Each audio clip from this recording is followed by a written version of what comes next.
تخيل معايا هناك في غابة في البرازيل في شجرة واقف عليها فراشة بتحرك جناحها بحركة بسيطة ملهاش وزن ولا صوت. وبعد أسابيع هناك بعيد يحصل إعصار مدمر في تكساس في أمريكا. إزاي رفرفة جناح فراشة من هناك تعمل الإعصار الرهيب ده؟ تعال أحكي لك عن أثر الفراشة.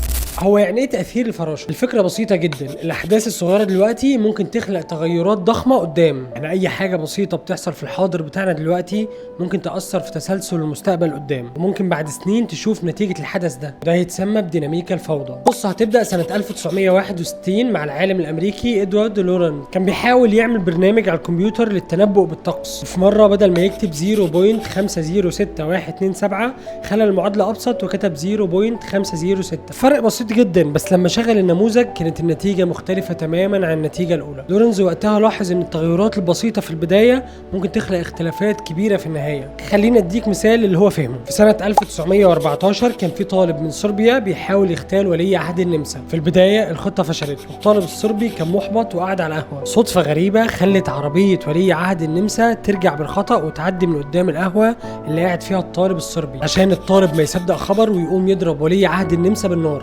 واللي حصل بعدها اندلعت الحرب العالمية الأولى، حرب مات فيها 20 مليون إنسان. وكل ده بدأ من حدث بسيط وعربية ضلت طريقها. ده حتى أثر الفراشة ممكن يكون حصل أو بيحصل أو هيحصل معاك. يعني تشوف شخص كان ماشي ورباط الجزمة أو الكوتش بتاعه يتفك ويوطي يربطه فما يلحقش الأتوبيس أو العربية، علشان يمشي كام خطوة قدام يركب عربية تانية أو يروح الموقف، وهناك ممكن يقابل حد يبقى شريك حياته أو حد يبقى بينهم شراكة في العمل. مكالمة تليفون في وقت معين ممكن تغير حياة شخص. حتى الكورونا بدأت من فيروس واحد هناك بعيد في الصين وانتهت بالعالم كله مقفول. ليه سماها أثر الفراشة؟ لأن ببساطة لورنز كان بيسأل سؤال شهير في البحث بتاعه: هل ممكن رفرفة جناح فراشة في البرازيل تعمل إعصار في تكساس؟ تقدر تعتبره كمثال أو تعبير مجازي بيحاول يوضح بيه الفكرة بتاعته. في النهاية عايز اقول لك ان بغض النظر عن الموضوع حلو وفيه نظرية وحبكة حلوة، لكن لازم تكون عارف ان في حاجة اكبر وحقيقية اكتر من اثر الفراشة، هو القدر. في وسط كل الزحمة اللي حواليك دي لازم تعرف انك عايش وسط نظام دقيق جدا. كل حاجة بتحصل حوالينا من تدابير ربنا، كل حركة، كل سكنة، كل هفوة في علم ربنا وبأمر ربنا. قال الله عز وجل: وعنده مفاتيح الغيب لا يعلمها الا هو ويعلم ما في البر والبحر وما تسقط من ورقة الا يعلمها ولا حبة في ظلمات الارض ولا رطب ولا يابس إلا في كتاب مبين. كله محسوب وكله في علم ربنا، وكل شيء بيحصل لحكمة. الماضي والحاضر والمستقبل عندنا احنا بس،